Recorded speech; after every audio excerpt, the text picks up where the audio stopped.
say to America is be true to what you said on paper.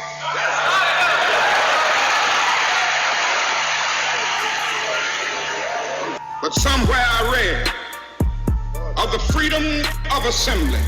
Somewhere I read of the freedom of speech. Somewhere I read of the freedom of press. Somewhere I read that the greatness of America is the right to protest far right.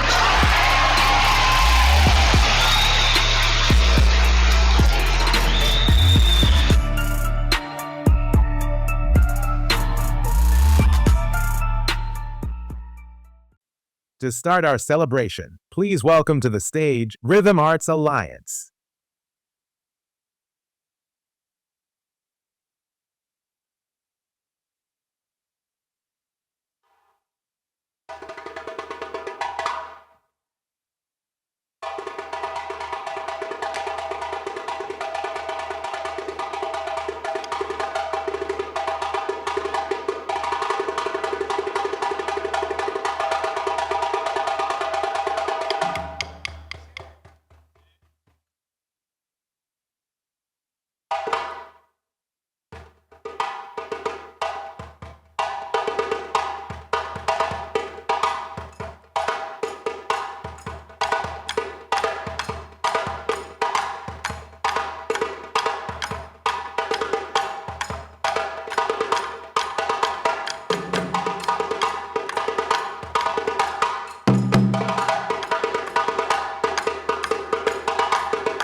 Ladies and gentlemen, please welcome to the stage our host, award-winning journalist and commentator, KBLA 1580 Talk Radio host and founder, Mr. Tavis Smiley. There's something in your heart, and this in your eyes is the fire inside of you. Let it burn. You don't say. Good morning. better than that. Good morning. Good morning. First of all, how about a round of applause for the Rhythm Arts Alliance? Yes. We appreciate and thank them for getting us off to a rousing start this morning. We will hear more from them later in the program today. The background about the Rhythm Arts Alliance can be found in your program book. We have put together a nice program book with all the details that you can read about all the speakers, all the presenters today. So again, more detail about the Rhythm Arts Alliance can be found in your program book. On behalf of the Empowerment Congress, welcome to the 4th annual celebration and observance of Juneteenth at KBLA Talk 1580. We are proud once again to partner with the work and the witness of the Empowerment Congress for the fourth year on this particular occasion in celebration. This year's event seeks to harness the emancipatory spirit of Juneteenth and apply it to EC's unique brand of civic engagement through its mission to educate, engage, and empower. The program today will unfold as follows. First, you're going to hear an amazing, I can assure you of this, an amazing keynote speech. Second, a facilitated dialogue with you as active participants where you can share your thoughts on resilience and the meaning of Juneteenth in this time of social chaos. And third, a celebration of this community with food, music, and dance. In short, it's Juneteenth. It's a party with a purpose. Before we do all of that, though, let me introduce the Empowerment Congress co-chairs, Gloria Davis and Harry McElroy, who will officially call our gathering to order. Please welcome Gloria and Harry.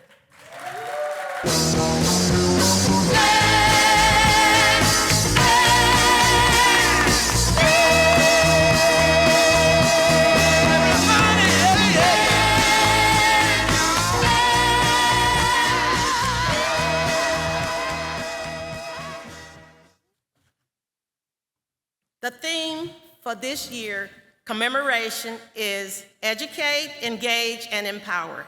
Resilience in the face of chaos.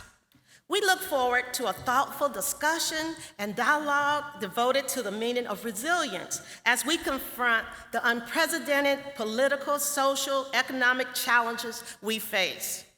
The mission of the Empowerment Congress is to educate, engage, and empower. It is through this lens that we hope to observe Juneteenth through our unique practice of civic engagement and hope for a joyous exercise in community building. On that note, please join us in a moment of silence in remembrance of two long-standing supporters of the Empowerment Congress, Father Gus Taylor and Reverend James M. Lawson, Jr.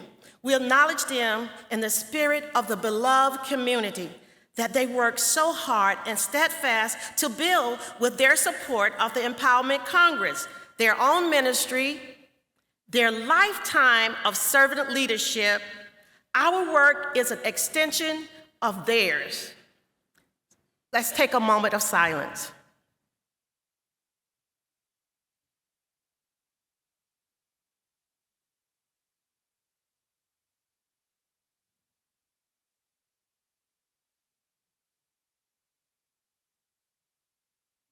Thank you. In the next few days, we will honor their memory by hosting a dialogue on the role of clergy in civic engagement movement. We hope people of faith will join us in this most important discussion. Juneteenth is one of the two signature community building events sponsored by the Empowerment Congress. The other one being our annual summit in January. Please save the date, January the 17th, 2026, the Saturday of Martin Luther King Jr. holiday weekend, for an appropriate start to the midterms election year, including the election of a new governor and other statewide elected officials. Please hold your applause as we acknowledge today's Juneteenth Experience event sponsors. Individuals, Diversity Research and Consulting Group, Inc., Grassroot, ADAP, Community, Citron Cooperman, Liberty Hill Foundation, Nancy and Howard Sunskin, JWC Institute, Engagement, Community Initiatives, Girls Club of Los Angeles, Weingart Foundation, Empowerment, the House of Victory Foundation, United Way of Greater Los Angeles, Visionary California Community Foundation, Signature Institute for Nonviolence, Los Angeles Days of Dialogue, Majestic Realty. Event partners includes the Institution for Nonviolent, Los Angeles Days of Dialogue, KBLA 1580 AM Talk Radio, Rhythm Art Alliance, Young Shakespeareans, LA Common, the Tree Yoga Cooperative. Now you can applaud.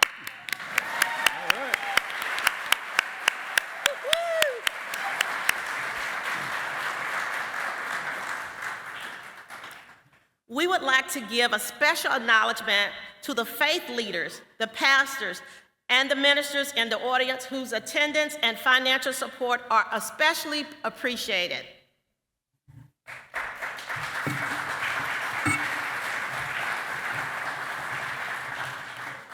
The purpose of today's celebration is to bring focus to the legacy of resilience embodied by the celebration of emancipation.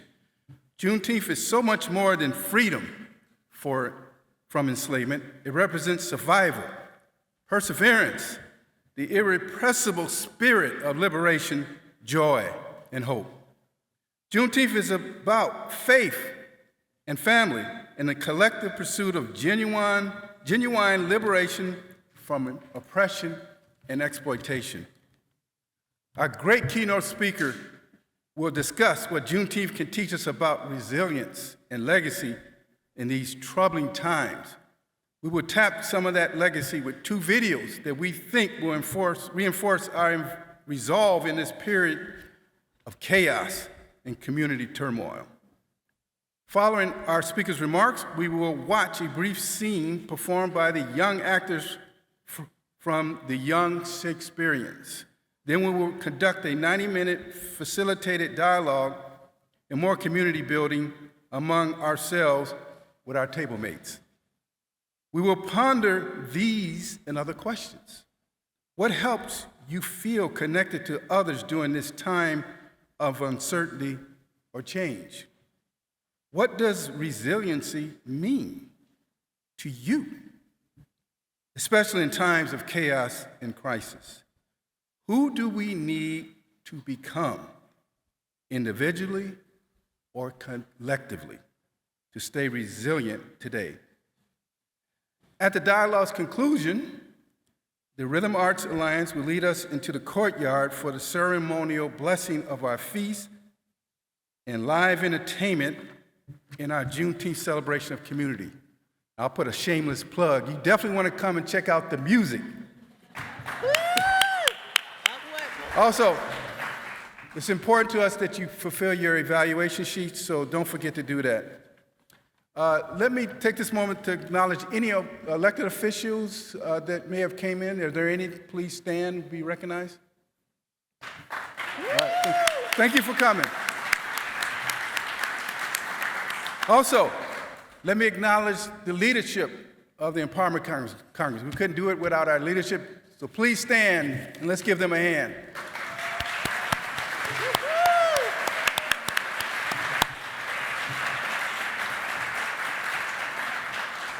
On behalf of the Empowerment Congress Leadership Council, we hope you enjoyed today's events. Okay, Gloria. Thank you, Harry. Yeah. Before we return the program to our Masters of Ceremony, we want to encourage you to visit our ancestral altar for a moment of tribute, personal meditation, and reflection on the sacrifices our ancestors made so that we may be here today. Our ancestral altars are common across many cultures in the world. Anyone can create an altar without being religious or spiritual. Altars are a sacred space to honor and pay homage to your ancestors.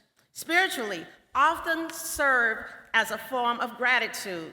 Items placed in the altar are typical objects that remind and represent our ancestors, including heirlooms, photo, candles, food offering, and flowers.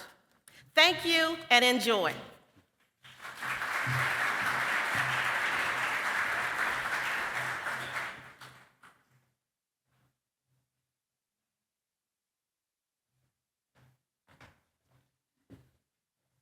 Please thank Gloria and Harry once again. These events don't just happen, and we appreciate their being co-chairs of the Empowerment Congress. So a couple housekeeping matters, and we'll advance this program. Please turn off or silence your cell phones unless you are recording or using social media or taking a picture of me right about now. Turn off your cell phones, please. There's a slide that should be up behind me. There it is. If you are using social media, please consider using the social media handles that appear in the program booklet, which appear again on the screen behind me. We love you pushing out the word about the great work that the Empowerment Congress is doing. And you can do that all day by using these handles if you're engaging social media. At a certain age, when you become so chronologically gifted, the most important thing you want to know is where the bathrooms are. They're in the back. That may be the most important thing I tell you all day. The restrooms are to the back, to my left. That's where the restrooms are, my last housekeeping note. This is my opportunity to play the role of Mark Willie Thomas. I should borrow somebody's glasses. Don't tell Mark I said this and drop down a couple inches. Don't y'all tell him I said that. But Mark has become famous in this gathering and around the city for these three words. And I'll do my best to lower the bass in my voice to sound more like MRT and ask you to repeat after me. Educate, engage, empower. Say it like you mean it. Educate, engage, empower. Don't y'all tell Mark I did that. The Empowerment Congress observance of Juneteenth serves as a vehicle to build and reinforce the bonds of community among civic engagement activists. Empowerment Congress activities are designed to ensure there is substance to these celebrations and these gatherings. I said earlier, this is a Juneteenth party with a purpose, and I celebrate EC for all the work they've done, but there's always substance when we come together for an EC conversation. That said, the organizers of this event today have curated a video that they hope, and I hope, will prompt you to think deeply about the foundation of resiliency and our forebears' sacrifices upon which we currently rest and build. So I ask you now to please direct your attention to the monitors and think about that dialogue question once again. What does resilience mean in the context of today's chaos? Take a look. Today I want to tell the city of Selma. Tell them, Doctor. Today I want to say to the state of Alabama. Yes, sir. Today I want to say to the people of America and the nations of the world that we are not about to turn around. Yes, sir. We are on the move now. Yes, sir. Yes, we're on the move, and no wave of racism can stop us. Yes, sir. And the burning of our churches will not deter us. Yes, sir. The bombing of our homes will not dissuade us. Yes, sir. The beating and killing of our clergymen and young people will not divert us. Yes, sir. The wanton release of their known murderers will not discourage us. We're on the move now. Yes, sir. Like an idea whose time has come. Yes, sir. Not even the marching of mighty armies can halt us. Yes, sir. We're moving to the land of freedom. Yes, sir. I know you're asking today, how long will it take? Somebody's asking, how long will prejudice blind the visions of men? I come to say to you this afternoon, however difficult the moment, Yes, sir. however frustrating the hour, it will not be long, because truth crushed earth will rise again. Yes, sir. How long? Not long.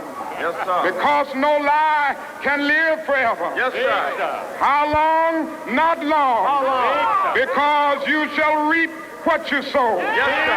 How long? Not long. How long? Truth forever on the scaffold, wrong forever on the throne. Yes, sir. Yet that scaffold sways the future. Yes. Behind the dim unknown standeth God within the shadow, keeping watch above his own. How long? Not long. Because because the arc of the moral universe is long, but it bends toward justice. Yes, sir. How long? Not long. Not long. Because mine eyes have seen the glory of the coming of the Lord. Yes, sir. He's trampling out the vintage where the grapes of wrath are stored. Yes, sir. He's loosed the fateful lightning of his terrible swift sword. Yes, sir. His truth is marching on. Yes, sir. He has sounded forth the trumpet that shall never call retreat. He is sifting out the hearts of men before his judgment seat. Oh, be swift, my soul, to answer him. Be jubilant, my feet. Our God is marching on. Glory, hallelujah. Glory, hallelujah. Glory, hallelujah. Glory, hallelujah. His truth is marching on.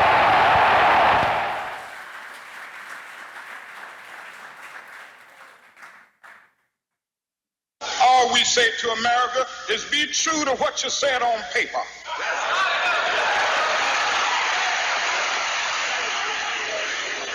If I lived in China or even Russia or any totalitarian country, maybe I could understand some of these illegal injunctions. Maybe I could understand the denial of certain basic First Amendment privileges because they haven't committed themselves to that over there. But somewhere I read of the freedom of assembly. Somewhere I read of the freedom of speech. Somewhere I read of the freedom of press. Somewhere I read that the greatness of America is the right to protest far right.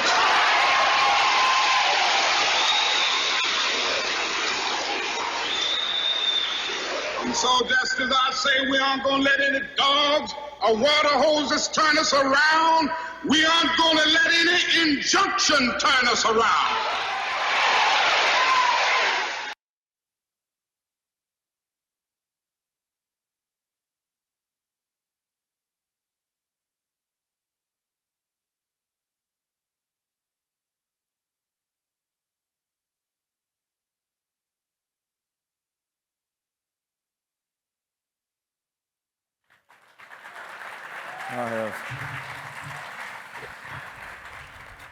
If you are a regular listener to my program, that would be KBLA Talk 1580, weekdays 9 a.m. to 12 noon. You've heard me say countless times on that program and throughout my career that I personally regard Dr. King as the greatest American this country has ever produced. That's my assessment. The greatest American we've ever produced. And if you disagree with me, we can meet and fight about it in the courtyard at the end. But it is amazing to me always, all these years later, to just watch him on videotape and still see the way we respond to the power of his prose, the power of his presence. And so we always, at these EC events, find a way to weave in the words of the great Dr. Martin Luther King Jr. There are some special guests in the audience today I want to acknowledge just before I bring on stage the keynote speaker. And I come to this event every year. As I mentioned, KBLA is proud once again to partner with the Empowerment Congress. And so I come because I believe in the work that EC does, and I obviously would do anything, and I do anything to support my friend and brother Mark Ridley Thomas. Let's give Mark some love. Yeah. Let me just go off script for a second, and in his absence, let me just say a quick word about MRT. And I say this not to cast aspersion on anybody in this room or any other elected official in Southern California, but Mark is without equal. MRT is without equal when it comes to elected officials who have built the kind of organizational structure that Mark has built that will live even longer than Mark Ridley Thomas. Is called the Empowerment Congress. Nobody. Nobody has used his or her resources. I mean, all the black electeds we have in Southern California and have had, nobody has used their resources to build the kind of independent organization doing the kind of work that the Empowerment Congress is doing. Give Mark Ridley Thomas some love one more time. And so I always celebrate Mark and his work and witness as a long-standing public official, but more to the point, the work that he's done outside of the body politic that allows this organization all these years later to do the great work that they do. I'd take a bullet for Mark, maybe not in my heart, maybe my left leg, in my arm, but I'd take a bullet for MRT. There's a special guest in the audience before I get to our guest speaker. Please welcome Assembly Member Mike Gibson, who somewhere is out here. Where's Mike Gibson's here? Give him some respect, some love. I think Senator Lola Smallwood Cuevas is here somewhere. There she is. Lola Smallwood Cuevas, the senator is here.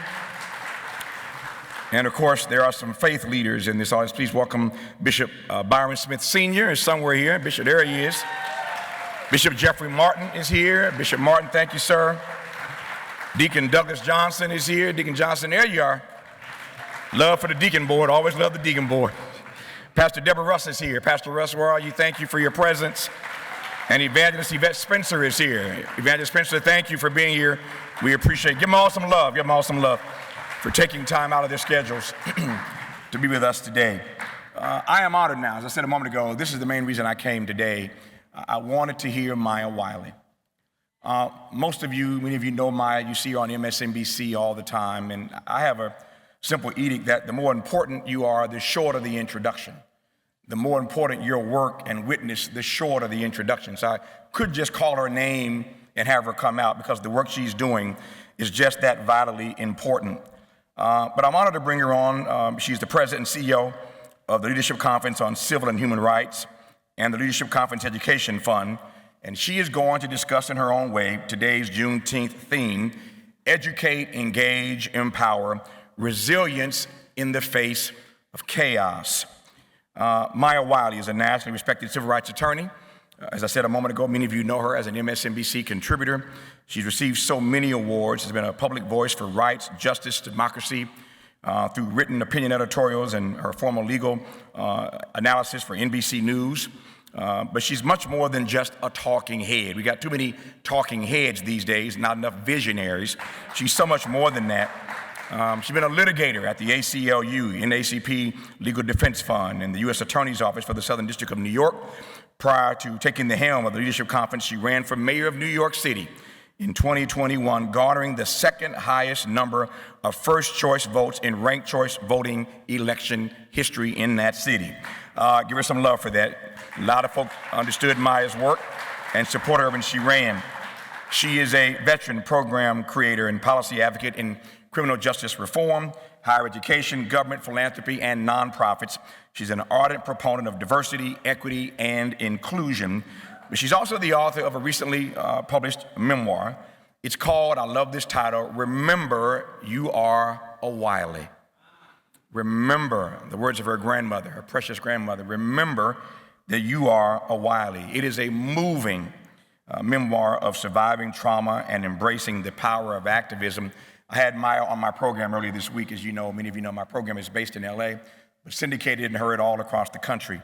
And I was telling Maya backstage when I saw her today that the response that we've received to her conversation this week about her memoir, about her parents and their activism, about her father ending up on Richard Nixon's enemies list and wearing that as a badge of honor, about the sad part of her story at 9 years of age and her brother 10 years of age. They're in a boat. Their father falls over the edge of the boat, and they at 9 and 10 watch their father drown. They're asking for help from the good white folk around, and nobody will help them. And you wonder why and how Maya has done all the work she's done for all these years. I say all the time, it is the backstory to people's lives that make them who they are. And she got it earnest from her parents. Her brother is a long-standing district director for a notable member of Congress. So she and her brother have been engaged in this work for so many years. I'm pleased to say that her book will be on sale. And take this from me now. You know I don't tell you stuff I don't believe. I read books all the time. I'm interviewing people every day who've written great books. Maya's memoir is one of the best books I have read in a long time. Promise you, you will not be disappointed. You'll be empowered. You'll be inspired, you will be enlightened, you'll be uplifted when you get this book. So after you hear her today, just know that following the program, she'll be outside today, following the plenary, that is, signing books. And I encourage you to get a copy of that book, Remember You Are Wiley. I could have gone much shorter and just called her name because we love and respect her so much, but I wanted to share with you from the heart how I feel about this American shero, Maya Wiley. Please welcome her to the podium right now.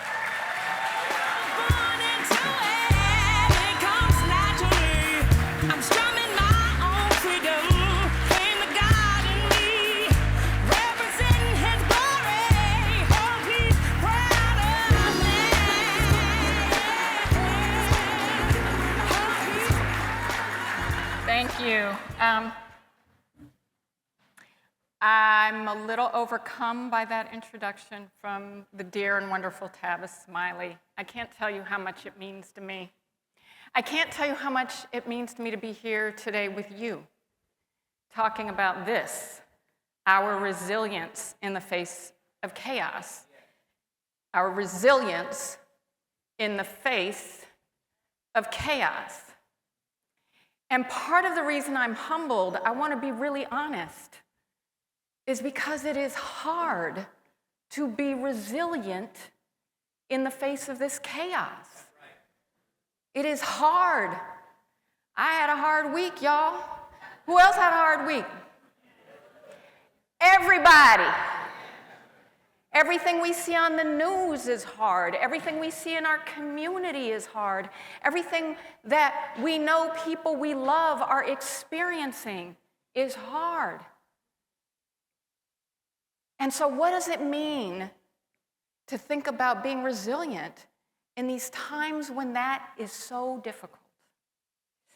And I say that because I am often asked, I do have a professorship at the University of the District of Columbia's Law School, one of 6 HBCU law schools in this country.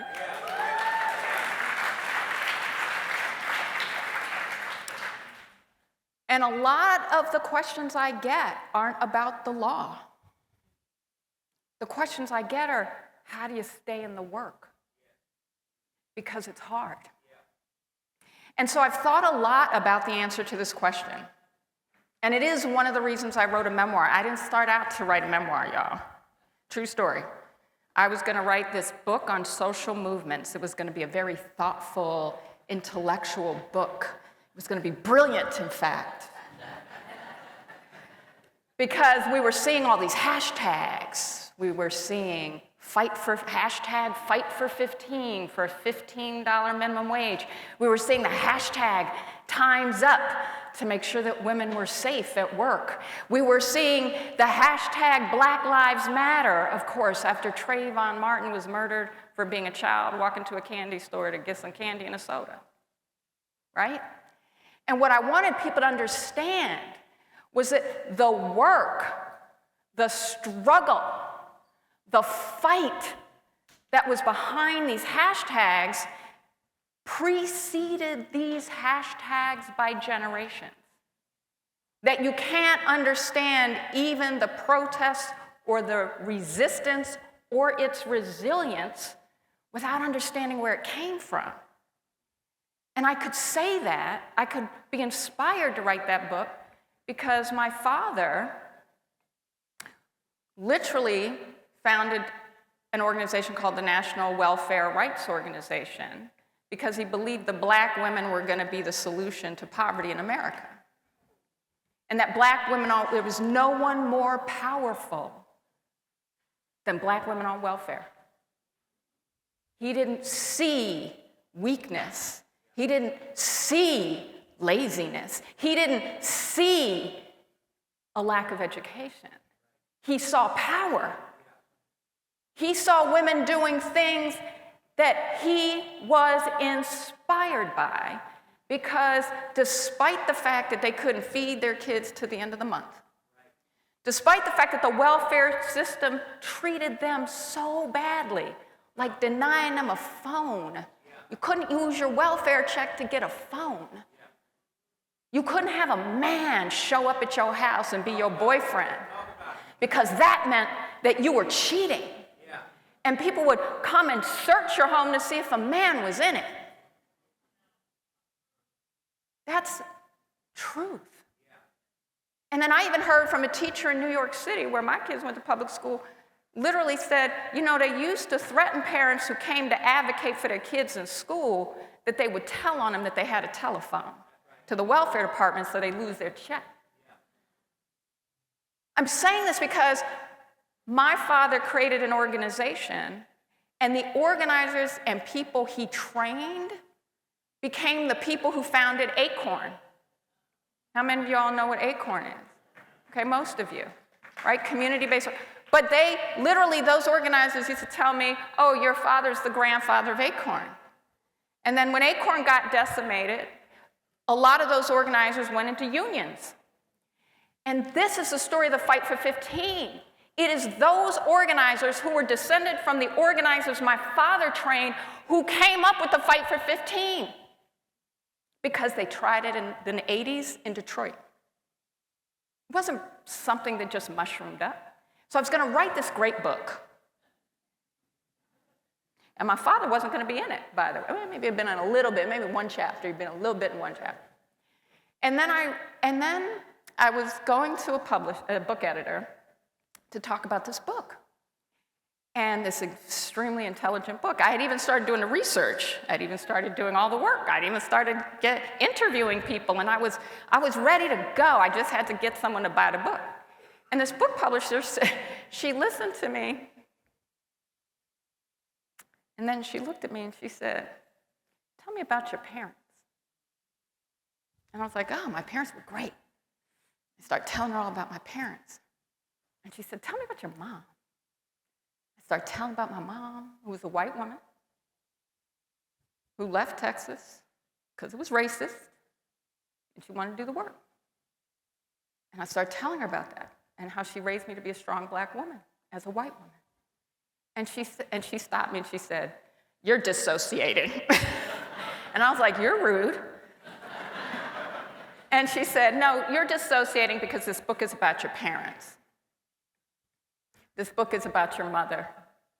And I thought that for a while until I realized she was right, like months later. I don't mean, it took me a while, y'all. Why am I telling this when we're talking about resilience in a hard time? I'm telling this because what I realized is resilience comes from remembering. Resilience comes from remembering. And as we're sitting here and celebrating Juneteenth, recommitting ourselves because of Juneteenth, that is an important thing to remember. Because what does Juneteenth represent? You know, it was in 1863 when black people all across the country were waiting for midnight to strike, for the hour and the minute and the moment when the Emancipation Proclamation would become the law of the land and slavery would be abolished. And what happened at the stroke of midnight in 1863? The South ignored it. Not only the South, let's tell the truth, but the South explicitly ignored it. And so, as we know and celebrate Juneteenth, even the end of the Civil War didn't mean slavery was over. It required troops to make sure, including getting all the way to Texas, where my mama was from, to proclaim that it was over. And what else do we know about what happened after 1865? It wasn't over. And despite the gains and the tremendous gains, if it weren't for black liberation struggle and a civil war, we wouldn't have a public education system in this country.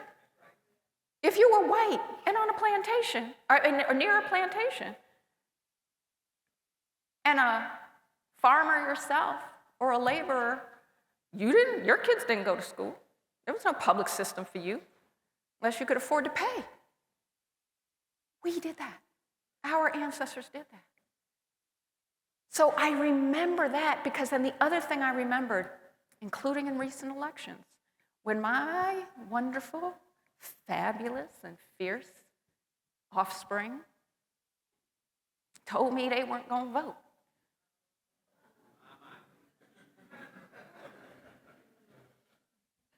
I said, oh, yes, you will, because I will drag you by your hair. Don't make me. But we had a conversation about it. I said, tell me why you're not going to vote. And they said, well, you know, your generation, you picked the lesser of two evils. Our generation doesn't do that. We'll vote when we have a good person to vote for.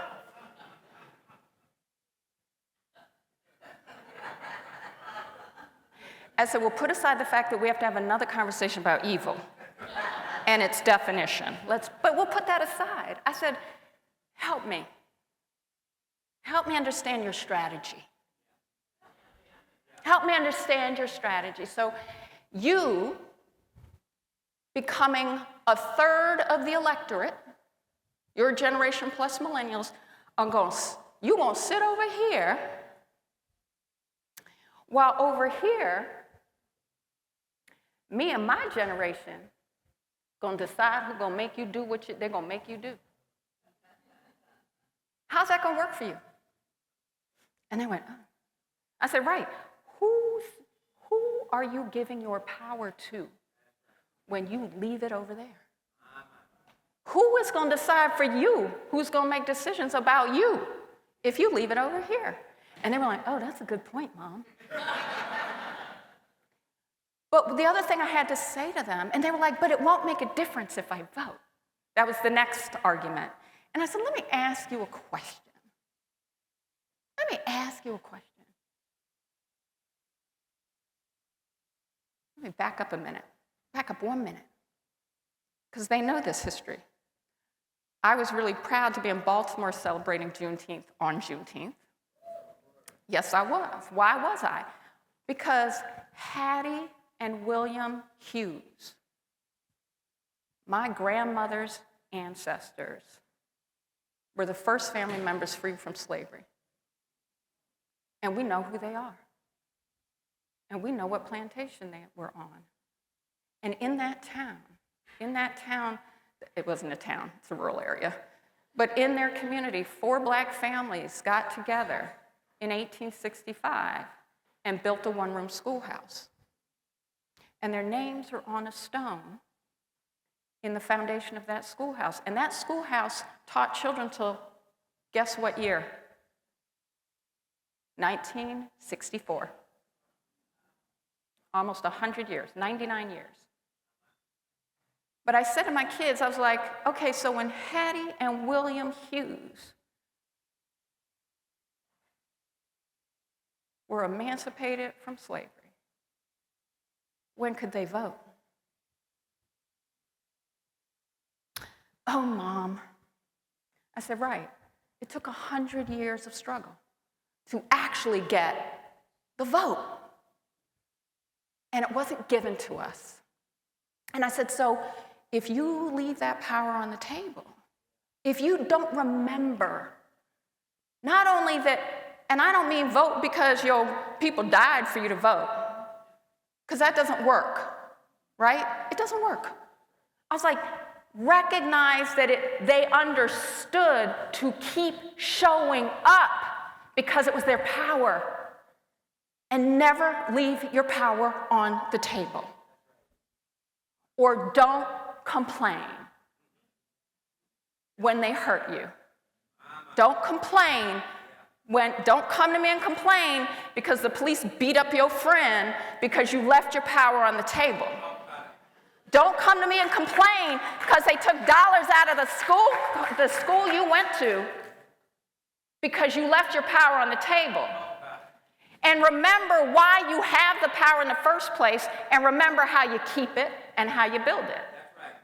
But you can't do that unless you remember. But here's the thing about resilience, because then you could say, well, what does that have to do with resilience today besides don't leave your power on the table? And this is why I go back to remembering. Remembering. Because it's not just remembering the past. It's not only remembering the past. It is remembering what inspires us. It is remembering why we do what we do. Why we have to struggle in the face of cruelty of corruption, of chaos. So, one of the things we have to remember is what power produces. And one of the reasons I went back to this memoir for me was a little bit of a process of that. But let's go, even if we just think about what inspires. So I'm going to say this. One of the things I learned from my parents about resilience is struggle can lead to resilience. In fact, often resilience is learned because we struggle. Resilience is learned because we have been traumatized and we work our way through that trauma. And the other thing about resilience is we don't do it by ourselves. We don't. We never have. And nobody who does anything worth being proud of ever did it by themselves. And when I think of that struggle, when I think about even my hard week this past week, when I think about the people who told me I don't know nothing, I didn't do nothing, and I'm not worth nothing, and then I feel like nothing, because we all do at some point, sometimes multiple times a week. Truth be told, is that we go back to remembering who we actually are, what we have actually done, what we have been given, and what we can do. So let me remind you in the course of this chaos that because of struggle, Black people have become the most resilient people on the planet.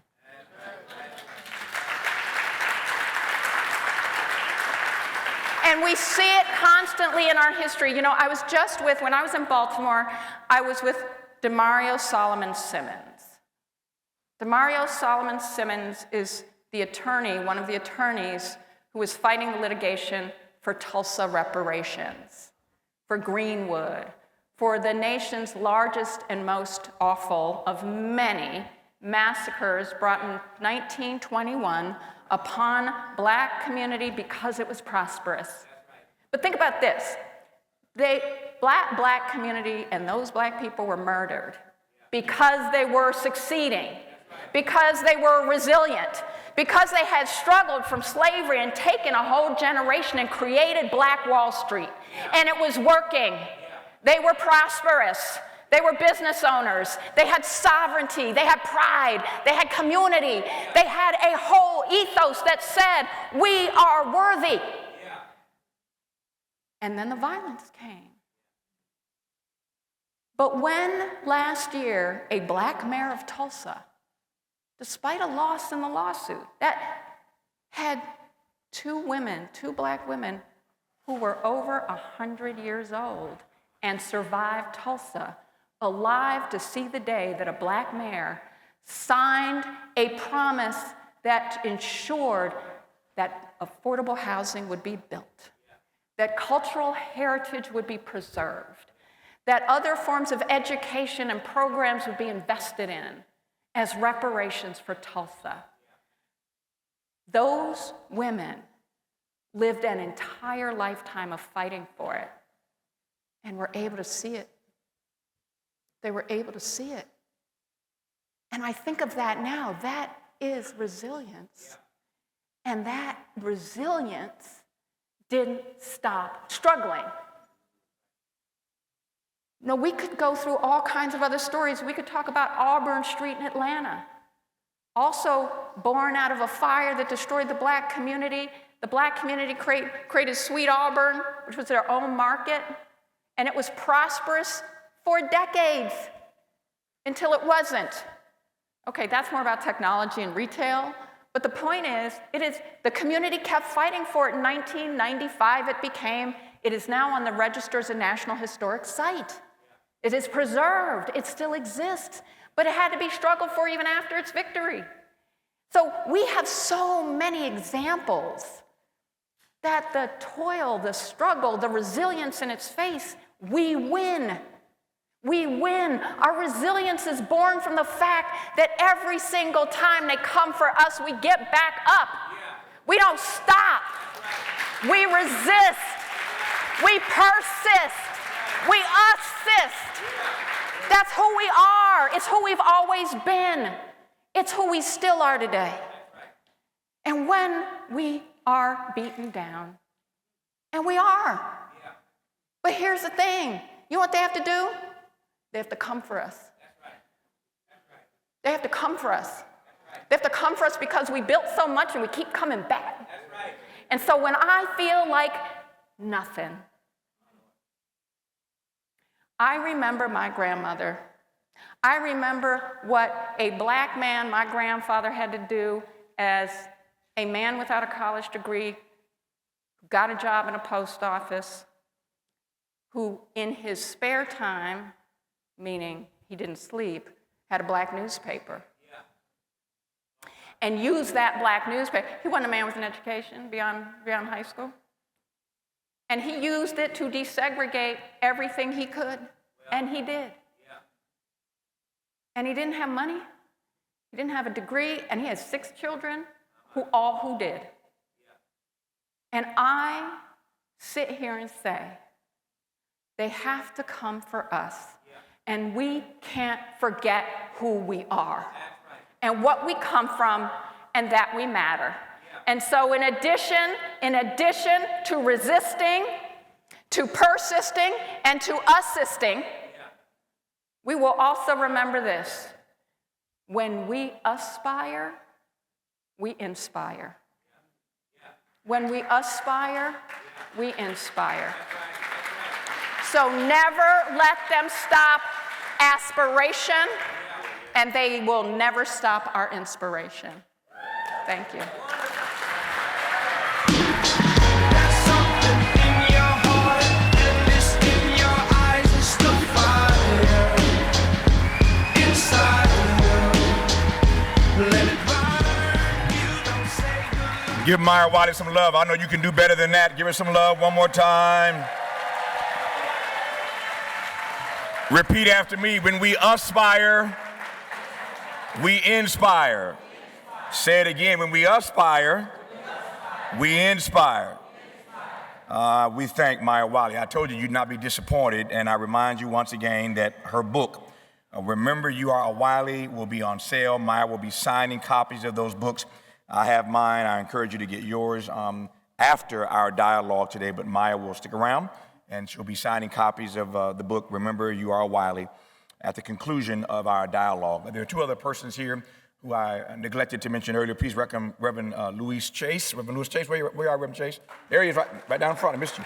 Reverend Chase is here, and Pastor Kenny Lawler is here as well. Pastor Lawler, thank you, sir, for being here as well. Pastor Kenny Lawler, I missed them earlier. Before we introduce the dialogue, this is the great part, the sweet spot of these gatherings, the dialogue we do every year. Before we get to that, I want you to welcome a young theater arts company whose members believe, if I can do Shakespeare, I can do anything. If I can do Shakespeare, I can do anything. The mission of the Young Shakespeareans is to unleash the potential of children in under-resourced neighborhoods through challenging programs proven to build confidence, embolden ambition, and empower futures, and to elevate perceptions by showcasing their remarkable performances of the challenging works of the English-speaking world's most revered playwright. We Dream a World is a short work that reimagines A Midsummer Night's Dream through the lens of Juneteenth, with original poetry woven into Shakespeare's language. Their performance explores themes of liberation, restoration, and youth agency. I ask you to please welcome the Young Shakespeareans.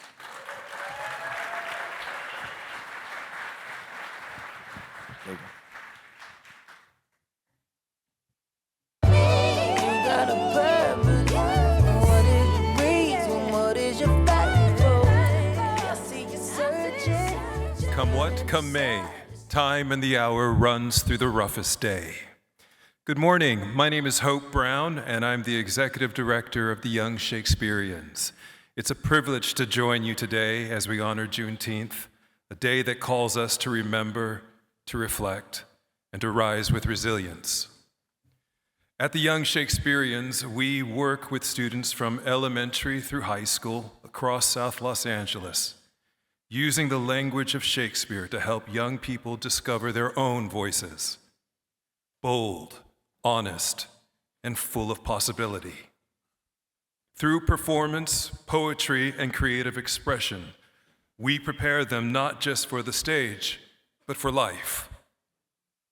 This morning, you'll witness a brief but powerful performance created especially for today's theme, Chaos to Resilience. It was conceived and directed by our extraordinary teaching artist, Brandon Rochelle, and features 4 young artists from our neighborhood arts education pipeline. Each of them brings their unique voice to the stage.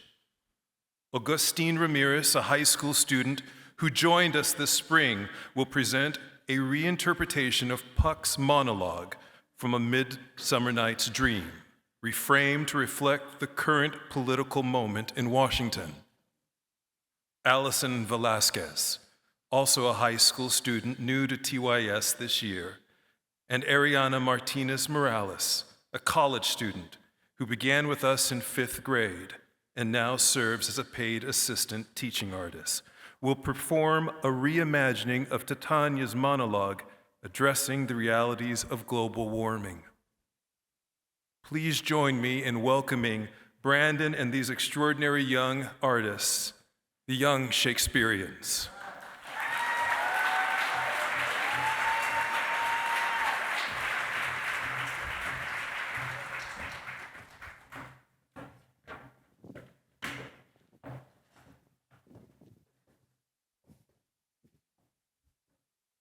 My country, with a monster, is in love. Near to its close and consecrated bower, while she was in her dull and sleeping hour, a crew of patches, rude mechanicals, were met to rehearse a parade intended for our country's nuptial day. The shallowest thick skin of that barren sort, who the patriot presented in their sport, forsook his speech and entered in a break, when I did him at this advantage take. An ass's knoll I fixed on his head, anon his call must be answered. And here comes my puppet, when they him spy, so at his sight away his fellows fly. Their sense thus weak, lost with their fears thus strong, for briars and thorns cut their apparel snatch, some sleeves, some hats, from yielders all things catch. I led them on in this distracted fear, and left our sweet patriot translated there. When in the moment, so it came to pass, my country waked and straightway loved, and don't blame the heavens with false accusations, for never since the middle summer spring met we in peace and kind acknowledgement by man-made fountain or by rushing brook or in the sandy margins of the sea, to celebrate our Mother Nature's love, to join our hands and walk in union. But with your violence, you have disturbed our joy. Therefore, the winds whistling out in vain, as in revenge, have sucked up from the sea contagious fogs, which falling on the land have every pelting river made so proud that they have overborne their muddy shores. The corn is rotting, and the fields stand empty. The crows have picked at all the sickened birds, and the quaint gardens in the village green, for lack of tread, are undistinguishable. No night is graced by our hymns and rituals. So now the moon, the governess of floods, pale in her anger, washes all the air. So pandemic diseases do abound. And through this distemperature, we see the seasons alter. The spring, the summer, the waning autumn, angry winter look no longer like themselves. And we humans, stunned in growing numbers, now know not which is which. And this same progeny of evils comes from our debate, from our dissension. We humans, have created this. I would always choose to be the person running rather than the mob chasing. I would prefer to be the person laughed at rather than the teenagers laughing. I always admired the men and women who sat down for their rights and held in disdain the men and women who spat on them. Everyone deserves sanctuary, a place to go where you are safe. Art offers sanctuary to everyone willing to open their hearts as well as their eyes. Nikki Giovanni. Thank you.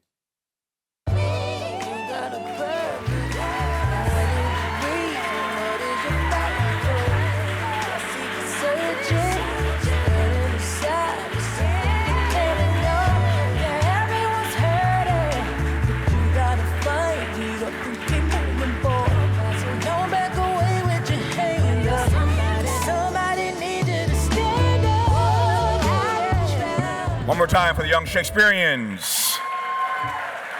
If I can do Shakespeare, I can do anything.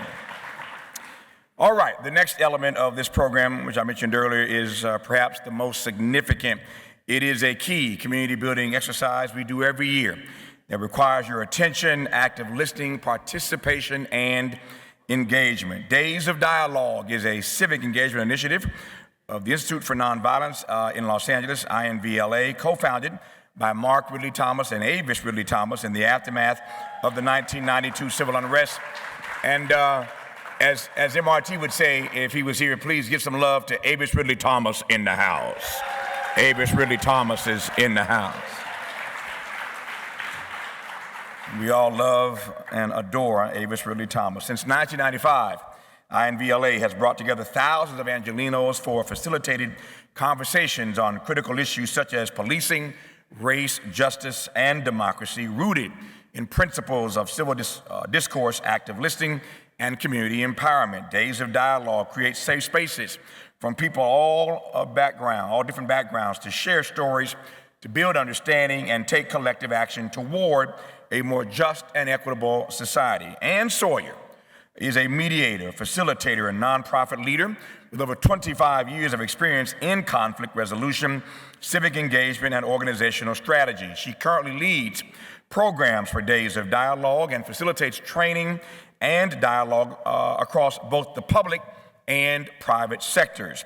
Through her consulting work, Ann supports communities, boards, and leaders in navigating complexity and building resilient connections. She brings a deep passion for creating spaces where people feel heard, valued, empowered to take meaningful action. We couldn't have asked for a better person to come forward now to lead us in this next exercise. Please welcome to the stage Ann Sawyer, who will explain the rules of our next experience. Ann? You better think about what you're trying to do to me. Let your mind go, let yourself. Are you guys ready to work out? We're about ready to turn this around, and you're going to be working on your resilience muscle. My name is Ann Sawyer. Thank you. I'm super excited to be here and deeply grateful that we've been given the opportunity to connect and dialogue with one another.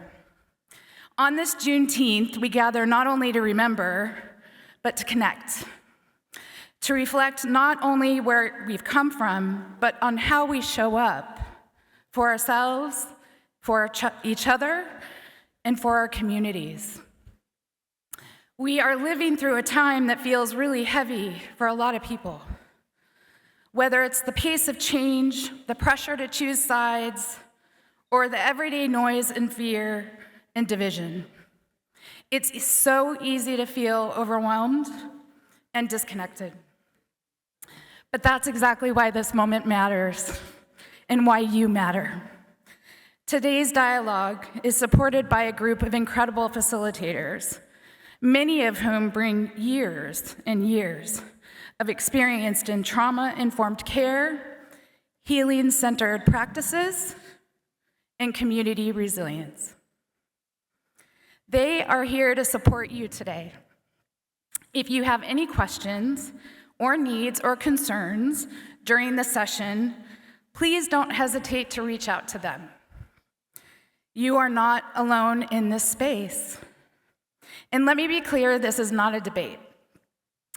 This is a space for listening, sharing, and being in community with one another. Dialogue is not just a conversation. It's a commitment to curiosity over assumption, to connection over division. And when we create space for honest reflection, we see something stronger than agreement. We build resilience. When we speak honestly, when we show up in spaces like this, we create conditions for resilience.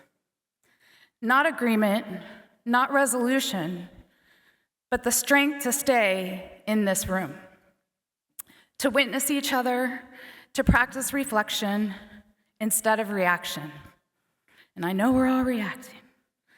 To resist the pull of polarization and choose connection instead. Creating and maintaining spaces where we can process our emotions and build our community is not an optional program. It's a lifeline. I see it every day. These dialogues are not just conversations, they are acts of resilience, tools for prevention. MRT shared that one with me. And the foundation for a healthier, more just society. So I invite you all today to lean in, to speak truthfully, to hold space for each other and others to do the same. Because the road to freedom, real freedom, is built not only what we remember, which Maya shared with us, but it's how we show up for each other right now in this space.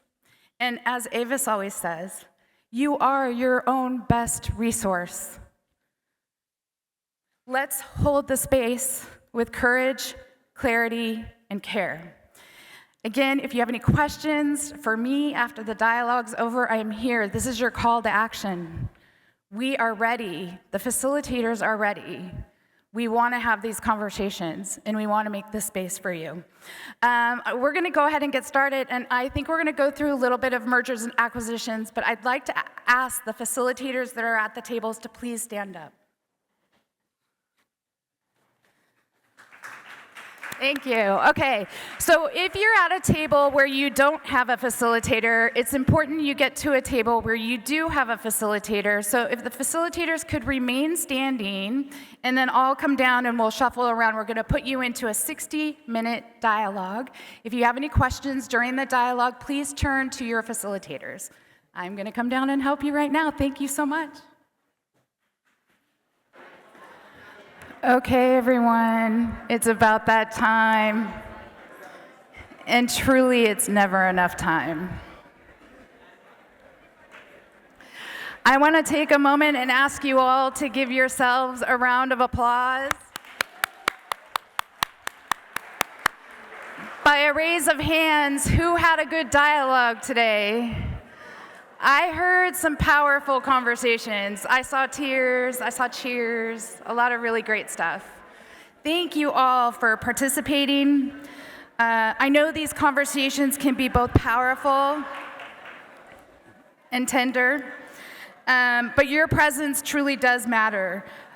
We're going to put a QR code up on the screen. We are going to very nicely ask everyone to complete the survey from that QR code. We need your feedback. We want to hear about your dialogue. We want to hear about your experience. And we need to hear from your voices. So please take the time to complete the survey when you can. As we close, I'm going to close it out with a question that I invite you all to reflect on as you move through the rest of your afternoon. What is something that you heard today that gave you hope? Because we're focused on a lot of negative things. So I saw a lot of amazing things that happened in the last hour, and I want you to leave, and I want you to think to yourself, what is something today that gave you hope? Thank you all for participating in this. Thank you to our facilitators. They jump in and they get it done, and they're amazing. If you have any questions about dialogue, you want to schedule one, anything, I'm here. I'll be here because I heard the food is good. I'll be here to answer your questions, and let's get some more dialogues going. Let's keep the conversation going. Thank you. Have a wonderful afternoon, you guys.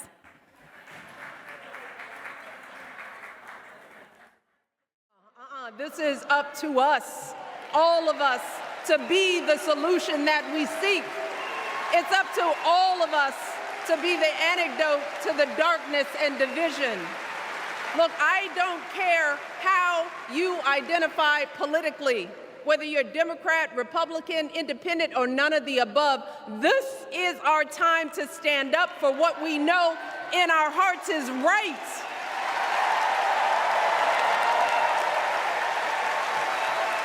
To stand up, not just for our basic freedoms, but for decency and humanity, for basic respect, dignity, and empathy, for the values at the very foundation of this democracy. It's up to us to remember what Kamala's mother told her. Don't just sit around and complain, do something. So if they lie about her, and they will, we've got to do something. If we see a bad poll, and we will, we got to put down that phone and do something. If we start feeling tired, if we start feeling that dread creeping back in, we got to pick ourselves up, throw water on our face, and what? We only have 2.5 months, y'all, to get this done. Only 11 weeks. So we cannot afford for anyone America to sit on their hands and wait to be called. Don't complain if no one from the campaign has specifically reached out to you to ask you for your support. There is simply no time for that kind of foolishness. You know what you need to do.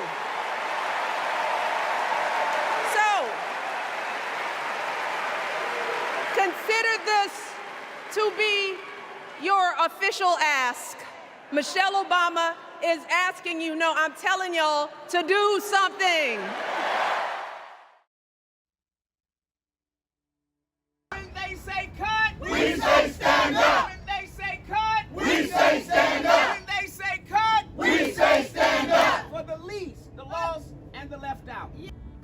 What I witnessed growing up that made me really care about my community was the environment that showed me drugs, alcohol, substance use and abuse. People were hurting, and there was no real solutions to help them where they were hurting the most, and that troubled me the most. First of all, my name is Bishop Byron L. Smith Sr. I am the pastor of Gethsemane Christian Love Missionary Baptist Church. What was the difficult part behind that was me trying to survive, not to fall into the traps, but at the same time having a passion and a yearning to help those who were around me, within my family, friends within my community. I just saw that it was not a positive opportunity to bring about change. Today, we the clergy, the immigrants, the working families, the poor, and the people of faith are asserting the moral historical leadership of the Black church in the time of social crisis. We are here because the souls of our city and our nation is at stake. I realized that I was very young at the time, and I didn't have the proper know-withal as far as education, as far as connecting with the right people to get things done. I realized that I was kind of stuck for a while, and so being stuck, not having the wherewithal and the connections and the resources or the access to the resources, I just saw this life and generations after generations go through this cycle. Healthcare is a right, not a privilege. Healthcare is a right, not a privilege. Healthcare is a right, not a privilege. Coming to the Empowerment Congress, it was like a glass of fresh water in the Mojave Desert, because I was around people who have the same passion, the same drive that I hadn't spoken, but they were speaking it for me. And the Empowerment Congress has given me the opportunity to develop and sharpen certain skills that I knew that needed to be sharpened and needed to be enhanced for the change that I was open and willing to want to do, but I wanted to do it at a level that brought about change and not just haphazardly going about doing it.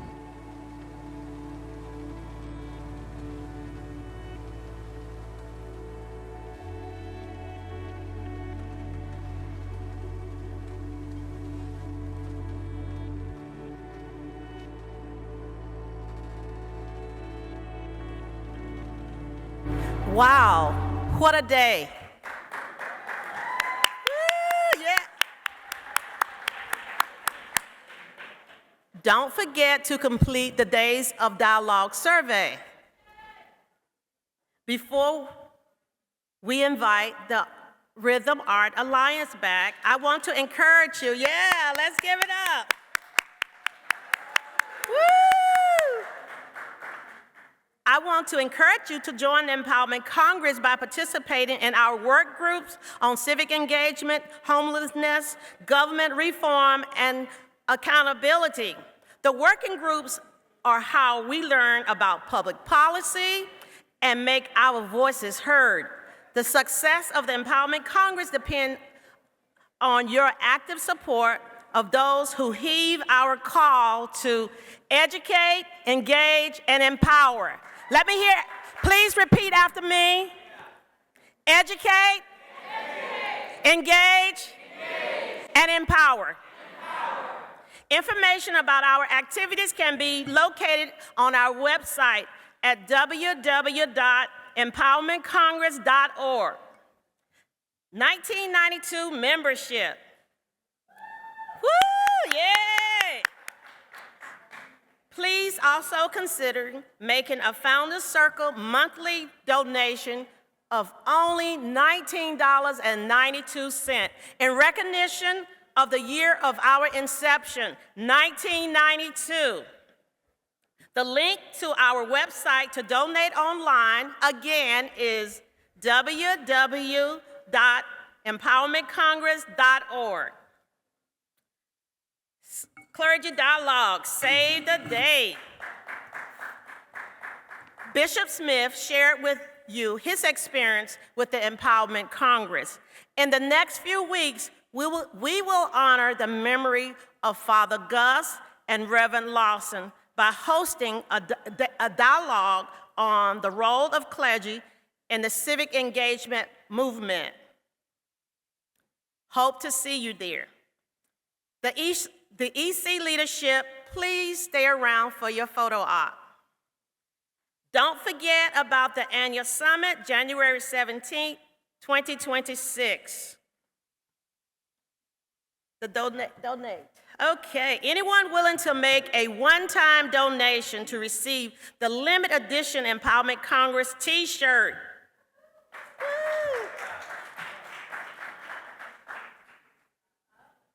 The t-shirts are available at the Empowerment Congress resource table outside in the courtyard.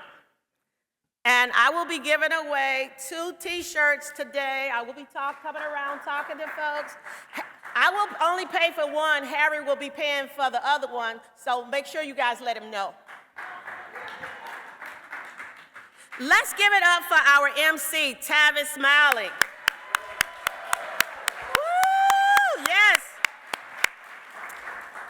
Tune in to KBLA 1580 Talk Radio to stay up on happenings and why. Thank you, Tavis. He did leave, but we want to thank him. Let's give him another round of applause.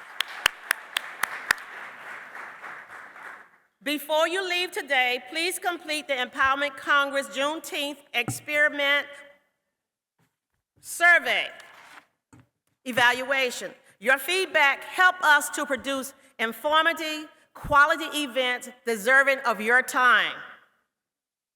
Thank you for attending the Empowerment Congress 4th Annual Juneteenth Observance. Woo! We look forward to you joining us at the annual summit on June 17, 2026. Now, ladies and gentlemen, please welcome back Rhythm Art Alliance, and they will lead us in a procession to the courtyard where we will bless the food and resume our programming with live entertainment.